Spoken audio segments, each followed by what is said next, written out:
Tikrai didžiuojuosi, kad Kauno kolegija yra Lietuvoje lyderiaujanti. Labai geri darbdavių atsiliepimai. Ir netgi labai smagu, kada išgirstu tokį baltą pavydą ir pagarbą iš universitetų atstovų lūpų. Manyčiau, kad tikrai pats svarbiausias dalykas tai ir visų pirma yra sėkmingai apjungtos šitų skirtingų mokyklų kultūros. Lietuvoje apskritai tai nėra paprasta padaryti. Pavyzdys, kaip išmintinga kolegijos vadybinė komanda šitai padarė.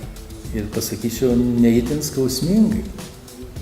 Ir įgyvendinta tai buvo per šitos 15 metų, per trumpą laiką, kad kultūros susilietų, kad jos integruotųsi, reiškia, į tokią efektyvę integraciją gautųsi.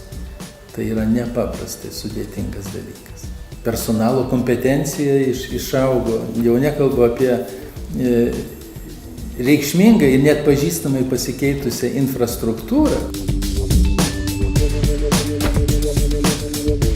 Jeigu turi mėgstamą darbą, tai skaityk, kad nedirbi. Tai va, štai toks ir palinkėjimas bendruomenėje būtų, kad šitas darbas, kurį bendruomenės nariai dirba, ar studentai, sakysim, kad jiems būtų labai mėgstamas toks.